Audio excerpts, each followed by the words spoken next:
तारीख 11 जुलाई 2006 शाम के 6:24 हुए थे। यह मुंबई के लिहाज से इस शहर का पीक आवर होता है, जब अपने ऑफिस से घर लौट रहे लोगों की भारी भीड़ होती है। माया नगरी मुंबई की लाइफलाइन कही जाने वाली लोकल ट्रेनें भी यात्रियों से खचाखच भरी थी। तभी अचानक एक जोरदार ब्लास्ट हुआ। धमाके की आवाज सुनते ही स्टेशन पर भगदड़ मच गई। इससे पहले कि लोग कुछ समझ पाते, एक के बाद एक लगातार 7 लोकल ट्रेनों में बम ब्लास्ट ने पूरी मुंबई को हिलाकर रख दिया था। पहला ब्लास्ट शाम के 6:24 पर हुआ, जिसके बाद महज 11 मिनट के अंदर 7 और धमाके हुए। सभी धमाके लोकल ट्रेनों के फर्स्ट क्लास कंपार्टमेंट में हुए थे। इस हादसे में कुल 209 लोगों की जान गई थी और 714 लोग घायल हुए थे। इसी के साथ माया नगरी भी कुछ पलों के लिए थम सी गई थी। और आज इस कहानी को सुनाने के पीछे वजह यह है कि आज उस घटना के 19 सालों के बाद कोर्ट को यह पता लगा है कि यह घटना तो किसी ने करवाया ही नहीं था, और इसी वजह से इसके 12 आरोपियों को बाइज्जत बरी करने का आदेश जारी हुआ है। लेकिन उस दिन और क्या सब हुआ था और मुंबई को रोकने की हिमाकत किसने की थी, आइए आपको बताते हैं साल 2006 के मुंबई लोकल ब्लास्ट की पूरी कहानी आज के इस वीडियो में। हेलो एंड नमस्कार, मेरा नाम है प्रशांत और आप देख रहे हैं बेजोड़जोरा.com का यूट्यूब चैनल। दोस्तों, भारत की फाइनेंशियल कैपिटल और माया नगरी कहे जाने वाली मुंबई शहर को कभी ना थमने वाला शहर कहा जाता है। लेकिन 11 जुलाई 2006 को आतंकियों ने इस शहर की लाइफलाइन कही जाने वाली मुंबई लोकल के ऊपर ही अटैक कर दिया था। इस पूरे घटना को चर्च गेट रेलवे स्टेशन से प्लान किया गया था और ये सभी बॉम्ब वेस्टर्न लाइन के ट्रेन में रखी गई थी। सुबह में 8 से 10 बजे का समय और शाम में 6 बजे से रात के 9 बजे तक का समय मुंबई लोकल के लिए पीक आवर कहा जाता है, क्योंकि इसी समय में यहाँ पर सबसे ज्यादा भीड़ रहती है। इसीलिए आतंकियों ने शाम का समय ही चुना।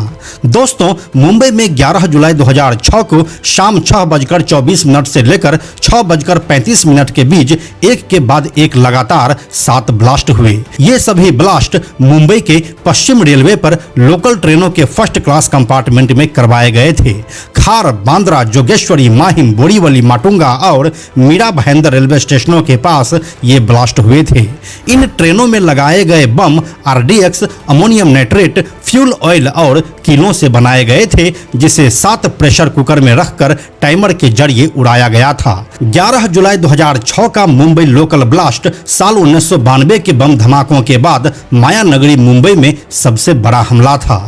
इन बम धमाकों में 1 या 2 मिनट का अंतर था। 3 बम ब्लास्ट बांद्रा खार road, Matunga road Mahim station और मीरा रोड भाईंदर के बीच हुए थे। 3 अन्य बम ब्लास्ट हुए जब ट्रेनें माहिम, बोरीवली और जोगेश्वरी स्टेशनों से रवाना हो रही थी। सबसे ज्यादा मौतें माहिम रेलवे स्टेशन पर हुए बम ब्लास्ट में हुई थी। चर्च गेट बोरीवली के बीच लोकल ट्रेन में 43 यात्रियों की मौत हो गई थी। मीरा रोड भाईंदर की लोकल ट्रेन में 31 लोगों की मौत हुई थी। Churchgate Virar local train में 28, चर्च गेट बोरीवली लोकल में 28, चर्च गेट विरार लोकल में 26 रेल यात्री, चर्च गेट बोरीवली लोकल में 22 और चर्च गेट लोकल में 9 यात्रियों की मौत हुई थी। इस ब्लास्ट के बाद मुंबई के एंटी टेररिज्म स्क्वाड ने 20 जुलाई 2006 से 3 अक्टूबर 2006 के बीच करीब 300 से ज्यादा आरोपियों को गिरफ्तार किया। उसी साल नवंबर में आरोपियों ने कोर्ट में लिखित में यह जानकारी दी कि उनसे जबरन इकबालिया बयान लिए गए। चार्जशीट में कुल 30 आरोपी बनाए गए। इनमें से 13 की पहचान पाकिस्तानी नागरिकों के तौर पर हुई। पुलिस के मुताबिक मार्च 2006 में लश्कर ए तैयबा के आजम चीमा ने अपने बहावलपुर स्थित घर में सिमी और लश्कर के 2 गुटों के मुखियाओं के साथ इन धमाकों की साजिश रची थी।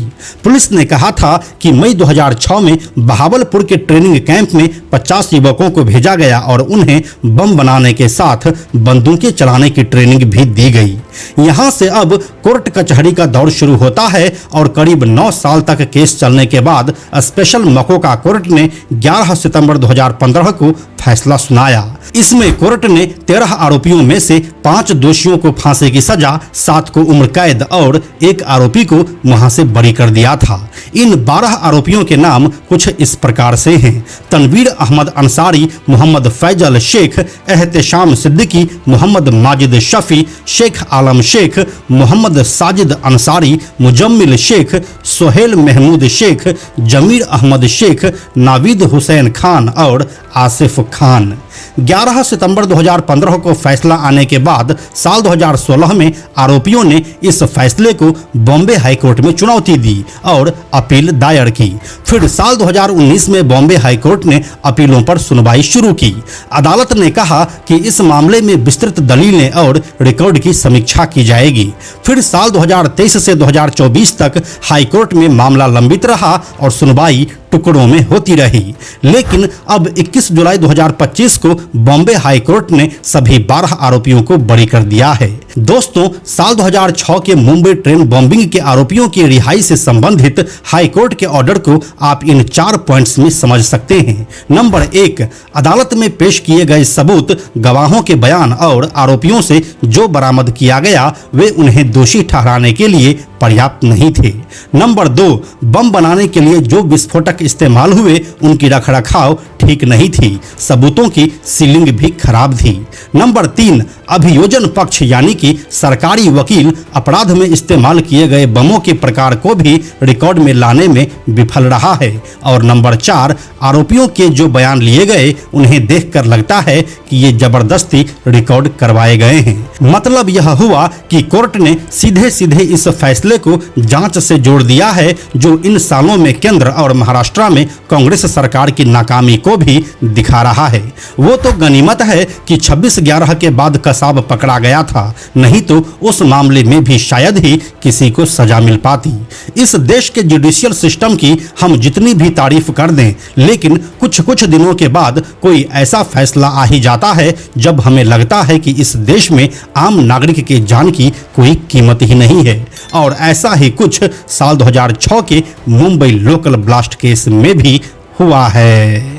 बाकी आपको इसके बारे में क्या कहना है हमें कमेंट में लिखकर जरूर बताइए। हम जल्दी मिलते हैं आपसे एक नए वीडियो के साथ।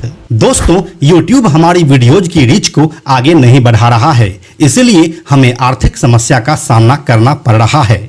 अगर आपको बेजोड़ जोड़ा के वीडियोज से कुछ अच्छा जानने और सीखने को मिलता है तो कृपया हमें आर्थिक सहायता दें, जिससे कि यह जानकारी आपको आगे भी मिलता रहे।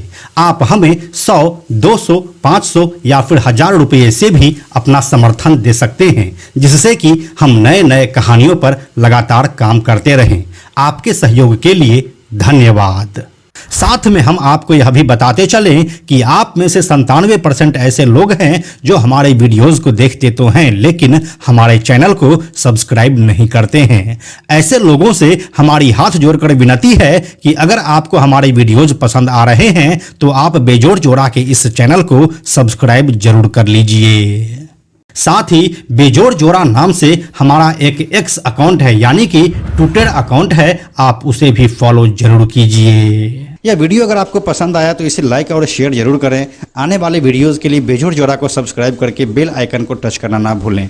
Thank you so much.